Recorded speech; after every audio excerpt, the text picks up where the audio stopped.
축구를 생각해봅니다.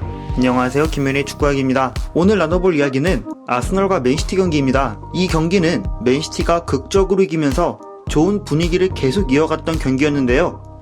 경기 스코어와 마지막 득점 시간대를 보면 간접적으로 알 수 있듯이 맨시티가 꽤 고전했던 경기였습니다.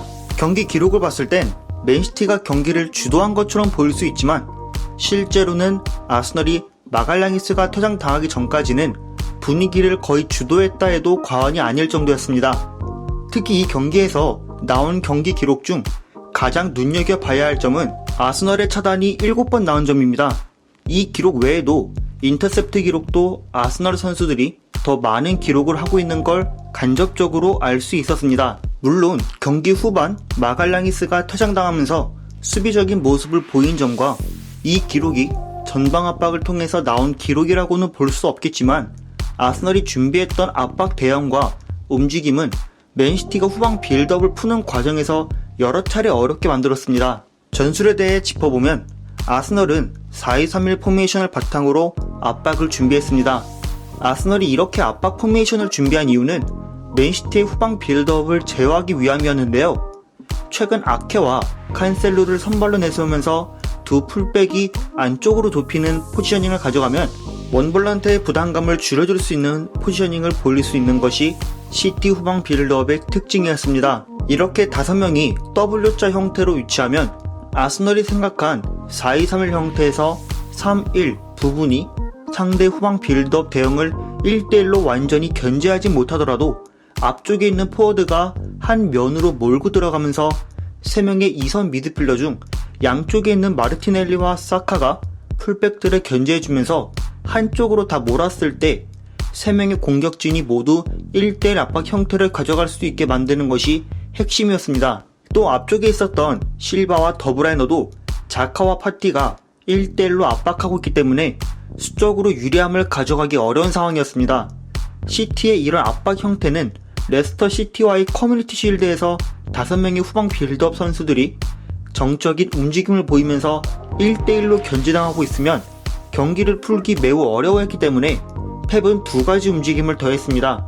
첫 번째는 에데르송을 후방 빌드업에 참여할 수 있는 필드 플레이어로 만든 점이었습니다. 에데르송은 발밑을 굉장히 잘 다루고 위험한 순간도 있었지만 볼을 소유할 줄 아는 선수이기 때문에 센터백들 사이에서 에데르송이 전진하면 후방 빌드업에 참여할 수 있게끔 만들었습니다. 에데르송의 히트맵을 보면 보통 골키퍼가 가져가는 히트맵과 달리 센터백이나 수비형 미드필더가 보일 수 있는 흔적을 쉽게 볼 수 있습니다.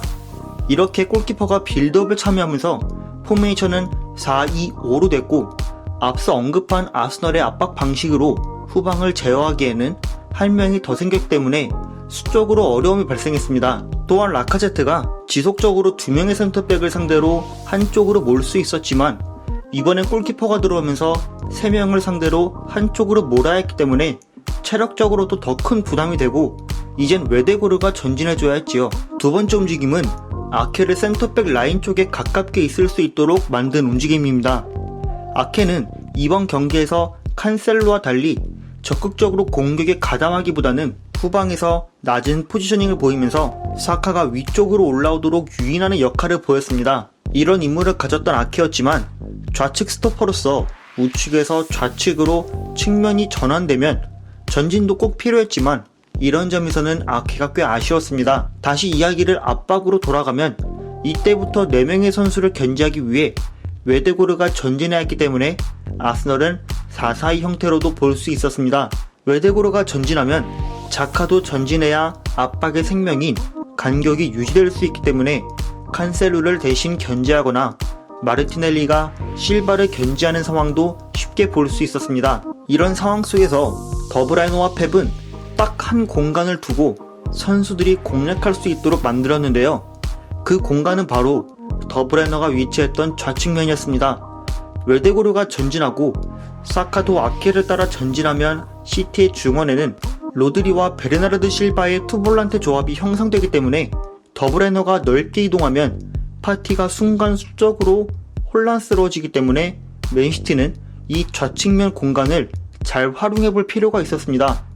반대로 파티는 어떤 한 공간을 택하기에도 어려웠고 횡으로 넓은 공간을 커버하기에는 체력적으로 무리가 있는 상황이었습니다. 이 공간과 유사하게 우측면에도 마르티넬을 두고 칸셀로와 베르나르드 실바가 수적 우위 현상을 잘 살릴 수 있었기 때문에 시티가 분위기를 더 주도할 수 있도록 발판을 만들 수 있었습니다. 이후 중앙에 있었던 제주스는 지속적으로 내려오는 움직임을 자주 보였기 때문에 전방 압박만 풀어내면 중앙으로 이목을 순간 쏠릴 수 있게 만들면서 스털링이나 더블헤너가 하프 스페이스 공간을 점유하면 측면에서 공격을 효과적으로 가져갈 수 있었고, 지속적으로 시티가 공격 상황에서 풀백과 센터백 사이 공간을 측면에 위치한 선수가 볼을 잡았을 때도 포워드와 윙어가 같은 방향으로 이동하는 움직임으로 공간을 활용하는 패턴이 나오면 더 효과적으로 흐름을 지배할 수 있었지만, 여러 패턴들이 잘 풀리지도 않았지만 선수들의 호흡이 맞지 않은 점도